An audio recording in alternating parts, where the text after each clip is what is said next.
So welcome to our GLOCAL Zoom call. It's the first of its kind. Typically, we have hosted GLOCAL as camps and as service mission projects at Salem. So part of our pathway to getting people on sort of this service mission experience, we've created a pathway for our youngest learners, and they are elementary age, and we just shape a week-long summer camp that we weren't able to hold this summer, but it's a summer camp that we invite children to, and we partner with a lot of different local ministries, and then we highlight one global ministry that we kind of focus on for the week. Usually the highlight of a lot of kids' summers. We do a lot of work, and it's really fulfilling. And then we also every summer take our middle school youth, so our 6th, 7th, and 8th graders, on probably a 2 to 4 overnight trip, and we go more regionally. So we go to northern Minnesota, Duluth we've gone, and also South Dakota a couple times to serve. So now we're using GLOCAL, this new format, just to kind of bring awareness to more of our service and missions partners. So from month to month, we might hear from local ministries and their leaders, and even our Salem supported missionaries and ministries. And given that it is kind of back to school month, and this month it'll mean either in person or virtually or hybrid, I thought that we should highlight schools and education. And so I thought of ACC.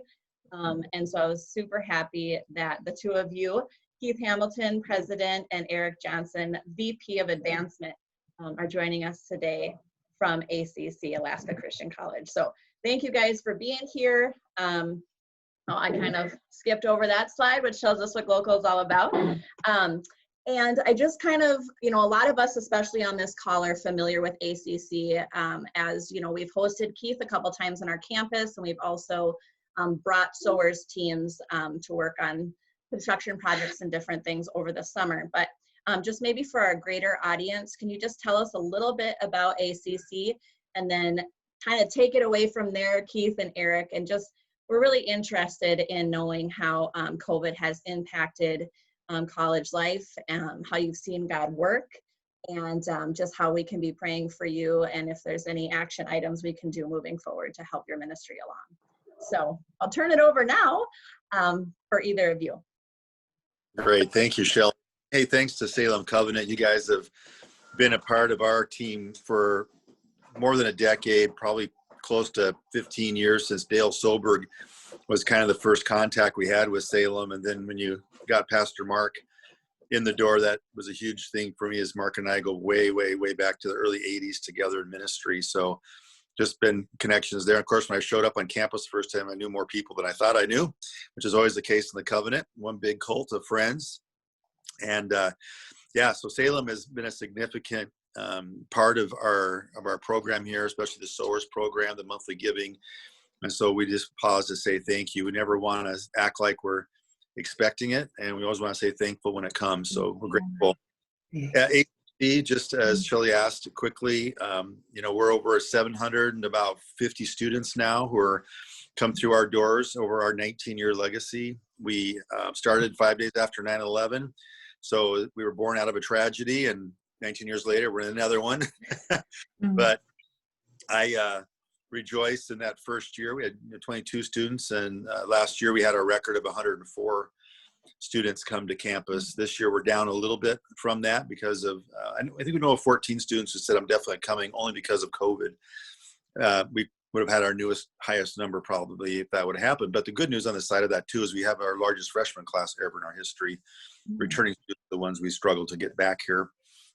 And so, yeah, we've gone from just one building on 10.5 acres, the main admin building that Eric and I are in right now, to just finishing our latest dormitory you guys were part of. That's our 16th building on campus, now on 28.5 acres. So we continue to expand and to grow, very low debt ratio to assets. And of course, moving ahead, our capital campaign, Vision 2020, which has also taken a derailing because of COVID, but we are, the ground for the gym is done. I mean, it's cleared. A guy came up and picked up a bunch of the logs yesterday. We burned a bunch of the brush. It's a big, fantastic 4.5 acres of land that we're now prepping to start that gym next summer, again, being held off because of COVID. We anticipated last summer, including you know, folks, 347 people to come this last summer, and 38 showed up. And so we lost 90% of our workforce this summer, which really impacted us negatively because we have a ton of little projects and a few big projects like the gym that we need all hands on deck for. And we really struggled this summer. Although fishing was better because we got more chances to go fishing and also more chances to go camping. A lot of us got out in summer of Alaska because we weren't here with summer teams all summer. So I guess there's a benefit of that as well. The other thing I would just tell you is that in our strategic plan, as we continue to move forward, one of the cool things that just happened, and I don't advertise it broadly, but we've been doing great campaigns to build buildings and make sure we have enough dorms for everybody. We don't want to turn any students away. But the part that we haven't had the money for and to do things with has been the academic side. So we've been thinking about what does a capital campaign look like for academics? And we were just awarded a $2.25 million grant from the U.S. Department of Education for over 5 years, about $500,000 a year, for us to be able to really now have a capital campaign presence for all of our academic side. Now you think, oh, that pays the general budget. No, I want to tell you, this has nothing to do with the general budget. It's like a separate grant, it's a separate business almost on our campus. Different employees will be hired. You can't supplant other current things you're already doing. So it really is it's a campaign that after 5 years, you hope to get everything done you wanted to get done, and then you don't want to have to keep incurring costs after that because it'll have to fall into the general fund. Our general fund overall is down. We in some areas are doing better, but especially in our scholarship, we are at $12,000 for the year. We have to raise $300,000. June 1 was our start date. We're about $80,000 off on that right now. Part of that was from one big, larger bequest that came last year, but we're still below. And so you ask about prayer requests, Shelley. I'm reaching out to a number of our major partners and stakeholders now saying, hey, we still have 90 students on campus and we're trying to give away $300,000. We made commitments already to those students of those funds, and that money's got to be raised. And without Keith traveling, I usually travel in the fall. In fact, I just canceled my Minnesota trip. I had a 9-day trip planned end of September, first weeks of October, to go do fundraising, have a dinner or two, meet with major donors, go to Covenant Village and Golden Valley, all the things I normally do, and none of that's happening. So this is one of our greater concerns. A couple of miracles, just kind of fun stuff along the way that God is doing. We for the gym project needed to have rock to bring in. In fact, our civil engineer said you need to come up like 4 feet off what you currently have. So we went out and got our bid with right next door to us is a gravel pit. We thought this is easy, almost $400,000 that we did not expect in the process of us building the whole budget for this. But the guy who's next to us is a believer. He says, well, our property is attached to one another. We're using the same gravel that you guys are buying from us. Just use your own gravel. Use your own gravel. I said, why don't we use our own gravel? And so he's actually got a D8 cat. We're building a road back to there. So it's away from our campus, out behind our shop and behind our garage for vehicles. And we are going to do an acre and completely use all of our own stuff and save $400,000, except it takes equipment to do that. And equipment isn't cheap, especially in the summer months when everybody else is using the same equipment to build around here. But we found a guy down the road who we don't know, but knows somebody that I knew, that I asked. And next thing you know, we had a dump truck show up on our campus. So we can start hauling with the dump truck. Well, that's really cool, but you need to have an excavator, to dig everything out. Well, we used some of our gym money. We bought an excavator about $15,000 below its value that we're going to sell at the end of the gym project and make our $50,000 plus, maybe even back on that. So we're excited about that. And then we just had another gentleman donate a second dump truck to us, because you want to have dump trucks on both ends if you can. So you're doing this. It's 400 trips back and forth, by the way. and got that. And then we needed a loader, and we needed it for a couple of reasons. One is for this project, but also the second reason for a loader is once we build the gym, the snow removal is going to be incredible for that big piece of property and parking lot. And we have this little Bobcat we're running around on. So we need a loader. We need a front end loader. And I mentioned it to a guy who called the other day, who was a donor. And, what do you got? I said, well, we just decided we need to get, I said, how much do you need? And I said, well, about 20,000 would buy us a used loader. And he says, checks in the mail. Well, the check came in the mail, but it was for $25,000. And so got a little bit extra there, which is pretty fun. We're actually now looking at getting a really newer one that's going to last a lot longer for about $45,000. So we're $20,000 short. But that's just, we're going to do all this moving of gravel we never even thought of that. And here the guy next door who could have made all this money off of us said, nah, you guys just do it yourself. And I'll help you out with it. I'll give you what you need. So that's just one of those another miracle stories of God taking care of us as we move along here at AC. Thank you so much. That's a really awesome story. And I mean, you're full of these stories. We hear them every time we're on campus, and it just is a real indicator that God is moving and blessing ACC. You can feel it when you're there. You hear it by these stories. So praise God. I'm so happy for ACC. So let's see here.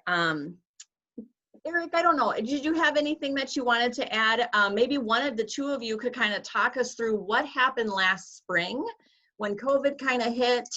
There was this quick exodus to get students off of campus and home quickly. And then, we already heard from Keith about the impact from the SOARS team missing out on that, not only just physical labor and help, but also the dollars that those SOARS teams brings. And then also if you could kind of walk us through what return to campus looks like, that would be awesome. So Eric and I did talk about who'd share what, but I think I'm going to take the March situation. Let Eric answer the second half. The reason is I got to go teach CPR to my resident life staff in a few minutes. And so I'm going to do that, tell my part of the story. And then Shelley, if I could take questions, I have until 30 after the hour or a few minutes before that I need to go. And then Eric can share that about how campus reopened. He was a part of actually the reopening task force. And so that's perfect for him. How's that sound? Okay. So yeah, we were watching the quote unquote temperature of what COVID was doing. We actually came to a decision back in the earlier part of March that we need to probably close campus to normal way that we do things around here and give students a time to get home. So that was on a Friday, and it came with a lot of sadness. And we told them next Thursday, you're going to be leaving and heading home. And so you start to get your plane tickets together and calling your parents and letting folks know that we're going to be closed campus next Thursday. We'll take you up to Anchorage in the vans, all that kind of stuff. Well, over the weekend, we began to get a little bit nervous about that decision, about waiting till Thursday, because we were hearing other colleges closing down and sending students home. And we were like, well, Alaska's a little bit, maybe not as crazy as maybe, the middle of New York City. So we said, well, maybe we should move back to Wednesday. And we started thinking about the Wednesday possibility and floating that. Had the weekend to think about, came back to the office on Monday, and we got together and said, it's probably a good idea. We should announce that we're going to do Wednesday.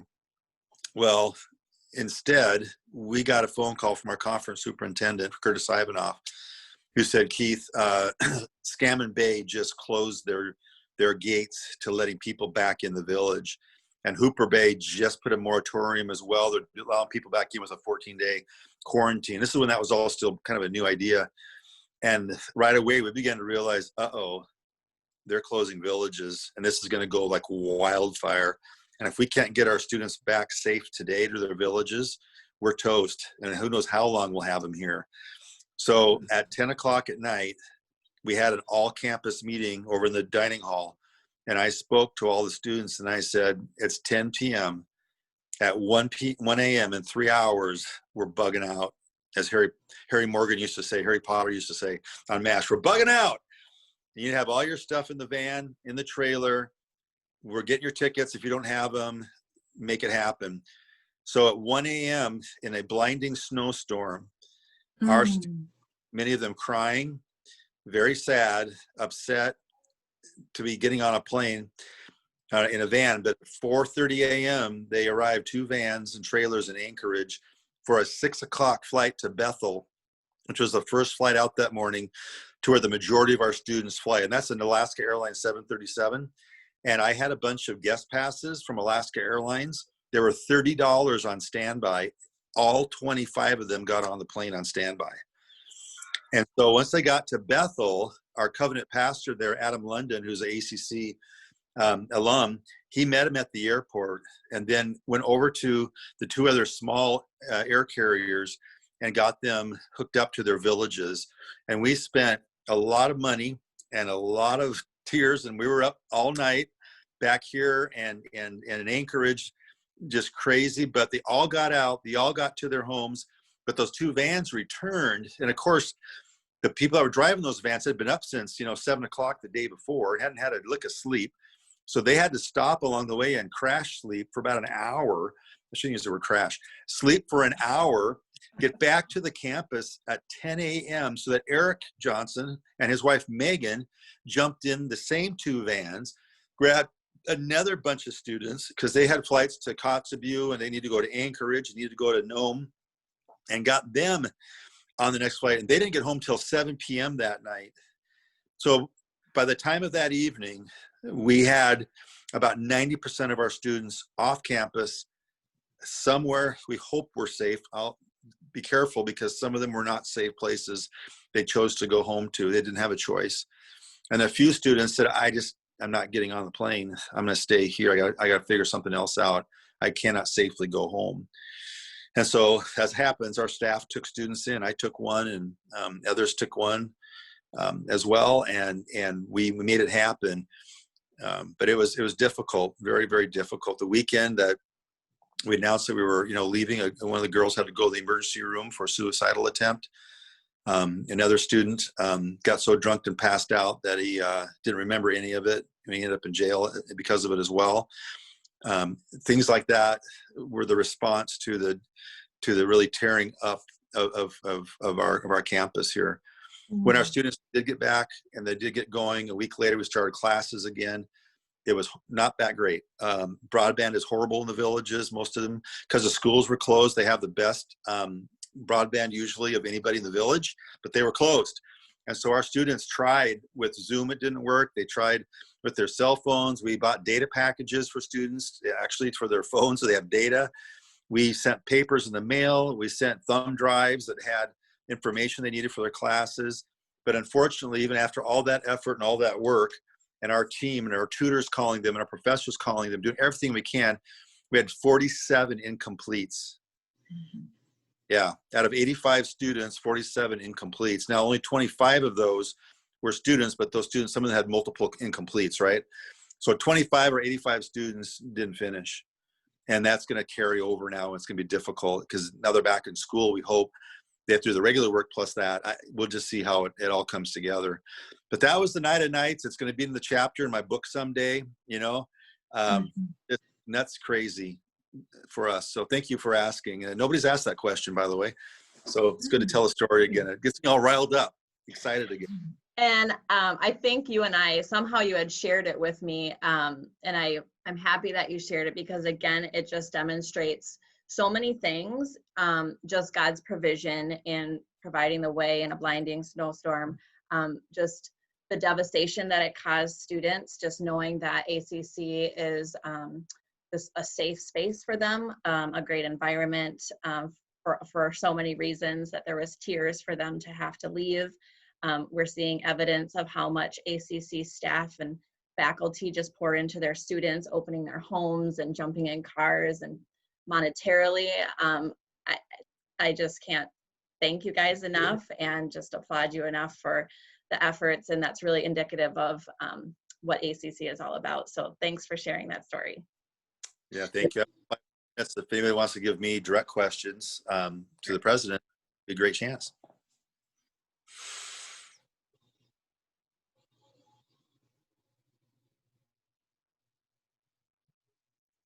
Hey, Verse, I can see your lips moving, but you might have to unmute.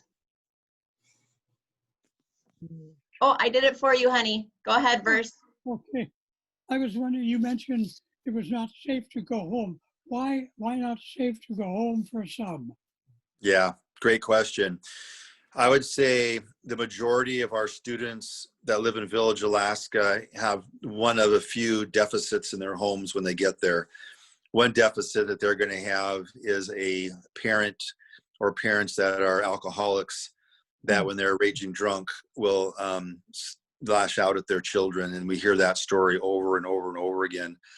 Another safety concern is that there's a lot of drugs, marijuana, alcohol is easy, of course, flowing in Village, Alaska. Even though a lot of our villages are dry, prohibition is in place.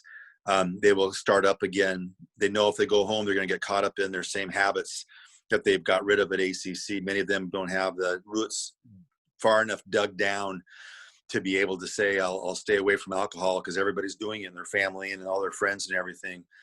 And the third is that they'll have an abuser in their village. There'll be a man, likely a man who has been actively involved in a lot of our women's lives that abuses them, and they have to go home where there's 200 people in a village. You can't run, you can't hide always, and they don't talk about it. They don't turn them in. We once did a check of our female students, and 90% of them had been raped or sexually abused prior to coming to ACC. And so they're walking back into those unsafe situations. That's not safe. Right. And unsafe would be probably the majority of our students' homes. Anecdotally, when I helped pick up students just a couple weeks ago, speaking of drinking, a couple of students shared with me that the hand sanitizer was being, they were drinking it in their village. Oh my. Any other questions? Otherwise, we can say goodbye to Keith. Thank you so much for your time. We'll wrap it up here with Eric, but we want to be respectful of your time and go to do the CPR training. I love that you wear so many hats. I do. I'm a CPR instructor for 40 years, and this today is just to make sure that we know how to do things differently with all the COVID differences now in CPR and stuff. So, hey, again, thanks, Salem Covenant. Please express my thanks to the whole Mission Commission. Let Pastor Mark know that I miss him too, and I hope to make it back to Salem when I can finally get back to Minnesota safely. So, God bless you all. Kuyana Teku. Thank you, Keith. Thank you. Thank you. All right, Eric, I'm going to turn it over to you. Can you tell us what this fall is going to look like for ACC students, staff, and faculty? Yeah, well, thanks for having me. Good to see all of you. And Stuart, good to see you on the video today. So I was part of what we're calling Reopen the Campus, or for short, ROTC plan. And we met for countless hours this last summer, a team of 4 or 5 of us. And then we included a couple people that were not local on Zoom that would join us for our strategic thinking for how we were going to reopen the campus. And I won't bore you with all the details because this is the document. It's about 9 pages long. And I think you try to think about everything. And there were many things, as you can imagine, to think about. We're wearing a lot of these, as I imagine, everybody's got more of these around than we want, right? But so thankfully we were able to, Keith already mentioned to you that we lost maybe, 14-ish, specifically due to COVID. We had at some point, I had heard the number 115 pre-registered for the fall, and I haven't heard our final number, but I think we're under 100. And so we had some impact on that. Part of the reopen plan, I don't know how your community is dealing with the risk level, but we had to determine what would we kind of identify as a barometer for what risk we were at. in our local specific community, not just Alaska. But so our local school district is using kind of a rubric or whatever of, they're taking kind of a 14-day look at how many cases there have been. And then they're using kind of a green, yellow, red, which is low, medium, or high risk. And unfortunately, right as we were preparing to get students from the airport in Anchorage, we went to red because of, we had a couple spikes. Now, we're, relative as a low number, but we had one day of 14, one day of 15. And those 2 days over a matter of a week really kind of spiked things in our area. And so we had to be at high risk to start campus, which had a lot more kind of, we're trying to do the social distancing and the masks, of course, but with the red meant we had to actually start school last Monday with the students not being in the classroom as part of our ROTC plan. And we were sad to see it actually go red because we were hoping to actually be able to put them in the classroom. We had the new classroom that's been built by volunteers had enough space to hold about 30 with some distance. But the good news is because we had made this plan, we were prepared, and students, instead of the broadband issues when they were home, we can't afford to do like other colleges do. Basically we're gonna do online learning. It's just not the best situation. And it really defeats our mission purpose. And so we got them here, and they are here. And then we put them one per room, including we rented across the street. There's a local college called Kenai Peninsula College. It's part of our University of Alaska system. And we have 56 girls, is my understanding, over at Kenai Peninsula College, one per room. And the guys are on our campus. And with that, we were able to then provide the internet they need. And we've had some issues with internet, still, but versus them being in the village trying to access that, the last week and now week and a half, they've been in their rooms doing online classes. The good news is we have jumped to yellow, medium in our community, and so the school district, and then we will go to yellow as of next Tuesday after Labor Day. Actually, our school is not closed on Labor Day, and so Monday we're going to begin yellow, which means the students will be back in the classroom or start for the first time in the classroom. So that's just a little of that detail. That's been a kind of big deal here to deal with. Otherwise, just really trying to find creative ways to find community, especially in that red category. We've done a number of things outside. When they first got here, we had a welcome weekend. We had massive tents set up outside so they could, if we had rain, they could be underneath and whatnot. We're doing things like we have 15 passenger vans. Shelly and Stuart have both ridden in our vans. We're putting no students in middle seats and no student in the passenger seat. And so we're just trying to prevent, too much proximity.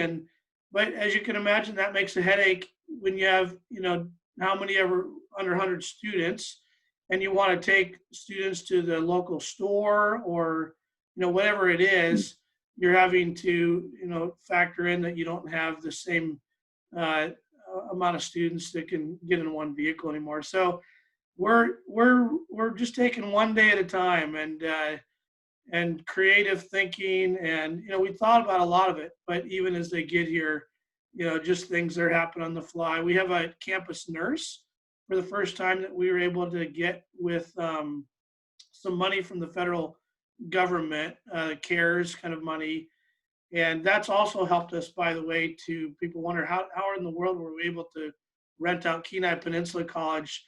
And that's been a help too from the federal monies that have helped out businesses and colleges around America. Wow, I need to be oriented. You mentioned our school. What school are you identifying? Our school is what? Yeah, right. Alaska Christian College. Yep. Well, it's ACC. Yes, yep. Okay, all right. Yeah, I was wondering, we can kind of segue into, we heard a little about the financial impact, and yeah, I know that you have a giving campaign coming up later this month. Maybe it starts next week, or two, maybe a week or two. You had talked about there's like a lack of, bicycles on campus, and now I understand why those would be helpful to have, because if you have a bunch of students over at Kenai Peninsula College, you need to be able to bring them back and forth, and that's the healthiest way to do it, so they're not crammed in vans and different things. So would you mind just talking with us a little bit maybe about your give days coming up? I created this slide that has some Yeah, great, yeah. in the background. Yeah, no, I appreciate it, and I won't belabor it. Keith mentioned earlier that we have about 12,000 raised in our fiscal year, which began June 1, ends May 31st every year. And we have about 12,000 raised so far of a 300,000 goal for scholarships. And this year, around our anniversary, which our anniversary, Keith told you that the school started 5 days after 9/11. And so we'll have our 20th anniversary on the 16th of September. And so the week of the 14th to the 21st, we're doing what we're calling Give Days campaign. It's our third or fourth annual Give Days campaign. And our goal is to raise about $20,000 for scholarships for our 20th year. Again, that 20,000 is toward our goal of 300,000. And for those listening now and that might listen, so we gave away, even though our goal donations wise is to raise 300,000 over the year, we gave away 360,000 in scholarship aid last fiscal year for context. And so, yeah, we would love it if you have a heart for, both spreading the word as well as, if you're able to make a gift of any size, it will go 100% for our Give Days week to scholarships for students.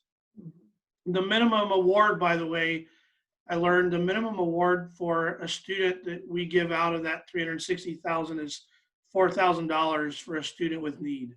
Mm-hmm. Okay. And then the bicycles. I had heard they're about running 300 a pop, and that's maybe because of your location and accessibility and different things. But, just kind of thinking through the fact that I could probably buy a couple bicycles here at the local Target or Walmart for far less than that. But just the price of things is just a little different out there in Alaska. So. Yeah, and to be honest, we get some decent bikes that can last, and so that might be part of. I didn't price those, but I think we've used a local business called Beeman's that do bikes, and they're good bikes that have lasted for a while with little help maintenance wise. But I know I've purchased before for some students a Walmart bike, and if a strong kid gets on that and tries to do a couple tricks, they're toast in a hurry. So Sure. So maybe that's the cost factor as well. I think so. So just for those that are on this call, I told Eric that I would follow up with just kind of the details of the Give campaign, and I'll include it when I post the recording of this Zoom call as well.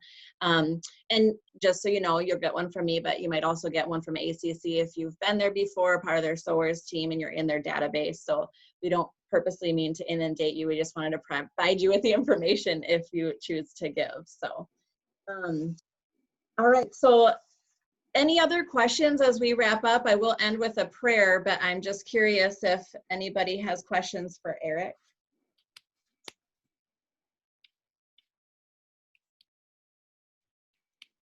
Okay. Any anecdotal stories, remembrances of being on campus?